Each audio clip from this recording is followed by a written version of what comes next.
Merci beaucoup, cher ami, merci, cher abonné. C'est bien moi, Mabiel Alési.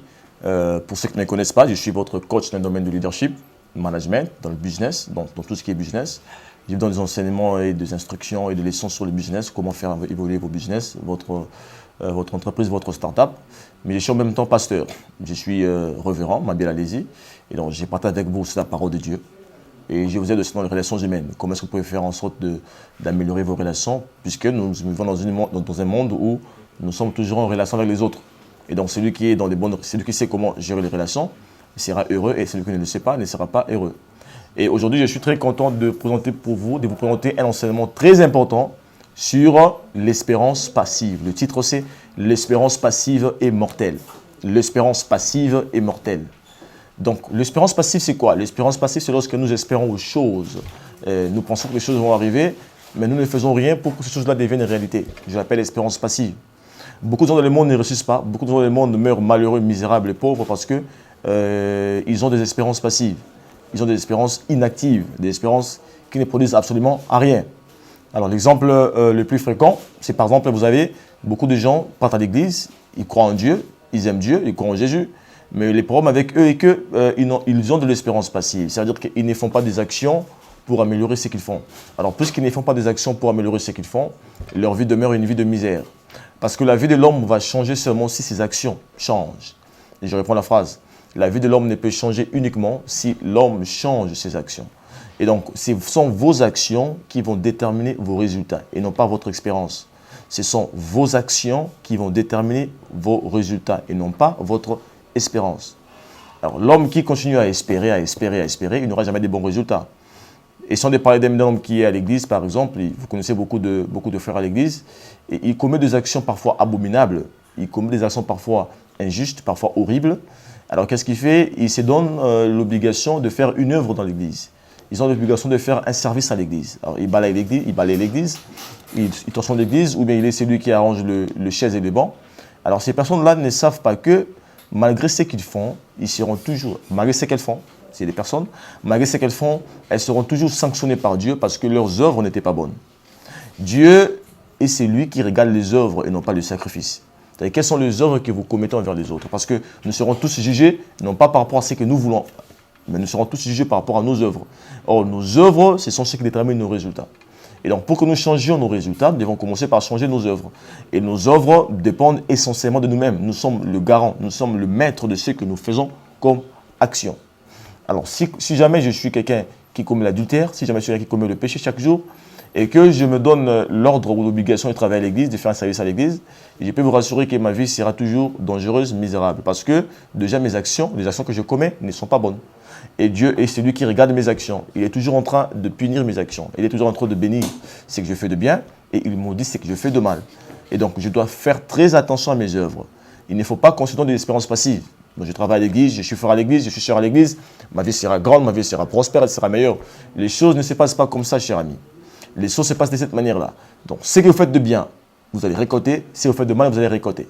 Donc, vous devez toujours être en mesure, chaque jour dans votre vie, de faire de bonnes actions qui puissent vous pousser à avoir de bons résultats. Parce que ce n'est que les actions qui vont produire les résultats. Ce n'est pas de l'espérance, mais c'est l'action qui va produire des bons résultats. Avez-vous déjà vu quelqu'un qui... pouvez-vous imaginer quelqu'un qui a son champ et qui n'arrose pas son champ, qui ne prend pas soin de son champ, mais qui dit, parce que je pars à l'église, parce que je prie, parce que je suis fidèle, parce que je n'ai pas de péché, parce que j'ai une seule femme, je suis quelqu'un de fidèle, de bien, et donc je pense que Dieu va me bénir et mon travail, mon champ va produire beaucoup de fruits. Alors ça, on appelle ça de l'espérance passive, c'est de l'ignorance. L'homme a une pensée de l'erreur, une pensée erronée. Et la sagesse, la grande sagesse, c'est de savoir que votre champ ne va produire de bons fruits, votre champ ne va croître que lorsque vous faites une bonne sémence. Ça n'a rien à voir avec votre travail à l'église, ça n'a rien à voir avec votre dévouement pour l'éternel, ça n'a rien à voir avec la dîme que vous donnez à l'église. Donc vous êtes payé, vous êtes récompensé par rapport à vos œuvres, vos actions. Et il est important ici, chers amis, de comprendre que nous devons, vous devez, je dois, nous tous nous devons réformer nos actions de manière à ce que nous puissions avoir des bons résultats. Et cela ne se passe pas seulement dans le monde spirituel, mais dans le monde de la vie également. Vous savez que j'ai compris que tous les humains, d'une manière ou d'une autre, ont de l'espérance. Et c'est ça que j'ai remarqué. Lorsque vous allez voir les gens qui boivent la bière, qui prennent la bière, l'alcool, les gens qui sont ivres de l'alcool chaque jour, vous allez remarquer que ces gens-là ont également de l'espérance. Ils vont vous dire, eh bon, moi dans 5 ans, dans 10 ans, je vais construire un très grand bâtiment. Dans 2-3 ans, je serai un grand homme, je serai ceci ou cela. Et quand vous allez sur les pêcheurs, ils ont également des ambitions et des visions. Lorsque vous allez sur les fainéants ont une espérance. Les fainéants voient quelque chose. Mais le problème est que ce n'est pas par espérance que nous allons changer nos vies. La vie ne change pas par espérance. Les gens là qui ont de l'espérance pour leur futur n'arrivent pas à le faire. Pourquoi? Simplement parce qu'ils n'ont pas placé des œuvres. Ils n'ont pas accompagné leur espérance des œuvres. L'espérance ne peut être productive que lorsque elle est accompagnée des bonnes œuvres. C'est ça même l'importance de faire la différence entre l'espérance et la foi. Il y a une différence importante à faire entre l'espérance et la foi. L'espérance, c'est quoi? L'espérance, c'est voir une chose, aspirer à un avenir meilleur, aspirer à une vie meilleure. Mais non, la foi, c'est lorsque cette espérance-là est accompagnée des bonnes actions. C'est pour ça qu'il y a un auteur intelligent qui a dit dans la Bible, qui a dit que la foi sans œuvre est morte. Donc la foi sans œuvre, c'est justement ça de l'espérance. C'est lorsqu'on espère à une chose, mais on ne fait rien pour arriver à l'atteindre. Et votre vie, vous avez besoin de ces deux choses-là. Parce que, regardez cette phrase que je vais vous dire, qui est très importante à retenir. L'espérance ne garantit pas le succès. L'espérance ne garantit pas le succès. Je parle de l'espérance, donc de l'espoir. Avoir l'espoir ne veut pas dire que vous allez réussir dans la vie. Mais non, parce que je vous ai dit tout à l'heure là, on peut avoir de l'espérance sans pour autant faire des actions qui nous mènent vers la direction de ce que l'on voit. On peut avoir de l'espérance sans pour autant mettre en œuvre les œuvres qui peuvent nous emmener justement à la concrétiser. Non, regardez, il est quasiment impossible de réussir dans la vie sans avoir de l'espérance. J'ai d'abord dit que avoir l'espérance ne garantit pas le succès. Mais j'ai aussi dit qu'il est impossible de réussir sans l'espérance. Pourquoi cela? Parce que l'homme ne peut faire des bonnes actions que lorsqu'il pense qu'une bonne vie est possible. Cela est justifié. Lorsque je vous demande de me construire un bateau, si vous ne pensez pas que c'est possible, si vous n'espérez pas que vous pouvez le faire, eh bien, vous n'allez pas prendre des actions, vous n'allez pas mettre en place des actions qui puissent vous aider à le faire. Et donc, vous n'allez dans votre vie planifier que pour des choses pour lesquelles vous êtes convaincu qu'elles sont possibles. C'est ça l'espérance. Donc, l'espérance, c'est ça la foi, justement. Donc, lorsqu'on espère à une chose, lorsqu'on espère à des bonnes choses, on a la possibilité de planifier ces bonnes choses et nos actions vont se diriger dans la même direction. C'est pour cette raison-là qu'on doit commencer par espérer. Les hommes qui n'espèrent pas ne peuvent rien accomplir. Je reprends la phrase. Les hommes qui n'espèrent pas ne peuvent rien accomplir. Dans la vie, dans le monde, tout celui qui a réussi à faire de grandes choses, à un moment donné de sa vie, il est parvenu à espérer aux bonnes choses. Il est parvenu à espérer aux grandes choses. Je vais donner un exemple qui est tellement simple.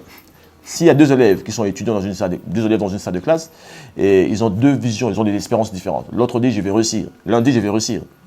Mais l'autre dit, je vais avoir 89%. L'un dit, je vais réussir. L'autre dit, je vais avoir 89%. Vous allez remarquer que les actions qui seront commises par cette personne seront très différentes.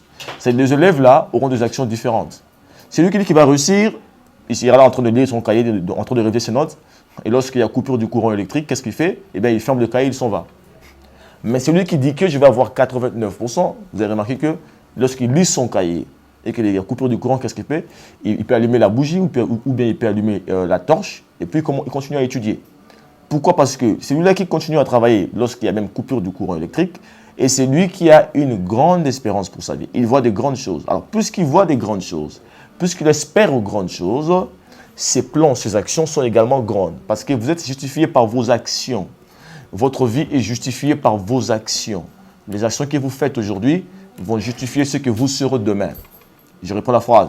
Les actions que vous faites aujourd'hui vont justifier la vie que vous allez avoir demain. Et donc, puisque j'ai une bonne espérance, cela me pousse à mettre en place des bonnes actions. Et ces bonnes actions-là vont également avoir des bons résultats. Donc, je vais avoir une bonne vie. Mais l'enfant là qui n'a pas vu 89%, l'enfant là qui n'a vu que réussir mais n'a pas vu 89%, qu'est-ce qu'il fait? Il ne va pas travailler avec un grand esprit, avec un grand dévouement, avec une grande passion, puisque son espérance n'est pas très grande. La qualité de l'espérance de l'homme va également déterminer la qualité des actions qu'il va mettre en place. Ça, c'est très, très important.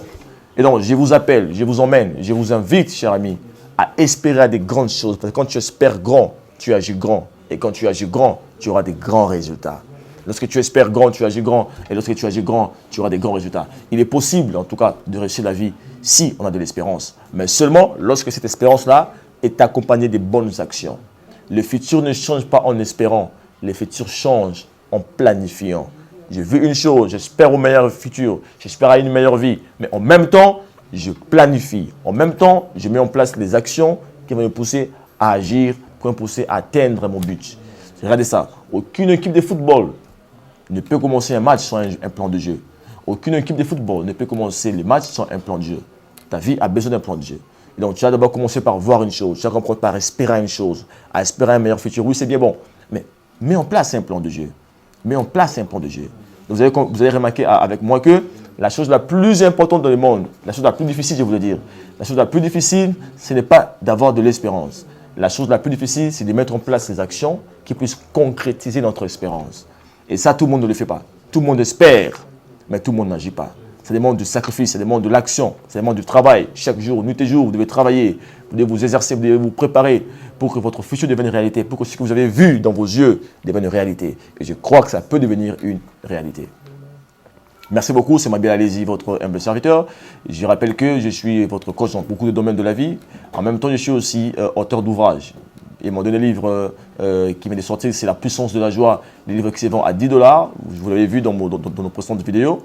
Donc, à 10 $, vous pouvez avoir le livre intitulé La puissance de la joie. Mais vous pouvez aussi avoir son PDF. Son PDF, c'est à 2 $ seulement. Avec 2 $, je dis bien 2 $ que vous allez envoyer dans notre compte de banque ou compte Money, Orange Money. Avec cet argent-là, on va vous envoyer le livre en PDF.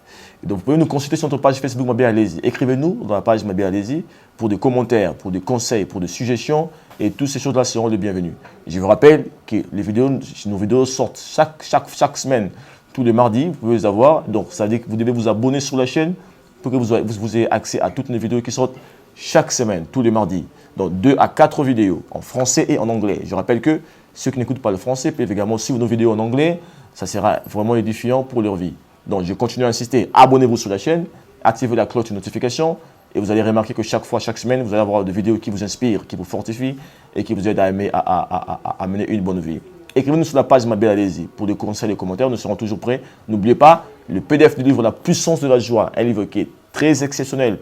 Donc, déjà, tous ceux qui l'ont lu ont fait des commentaires qui nous ont beaucoup encouragés. Et je vous invite également, vous qui nous suivez maintenant, à les suivre, à l'avoir. Vous pouvez l'avoir sur PDF si vous êtes très loin de nous. Et si vous voulez avoir le livre en papier, c'est à 10 $. Mais en PDF, c'est seulement à 2 $ que vous allez nous envoyer, que vous allez nous écrire pour faire la commande. On vous donnera les livres qui vont vous inspirer. Je vous aime beaucoup. Continuez à nous suivre pour avoir des enseignements qui sont susceptibles de transformer votre vie. Mabel Alési. Goodbye.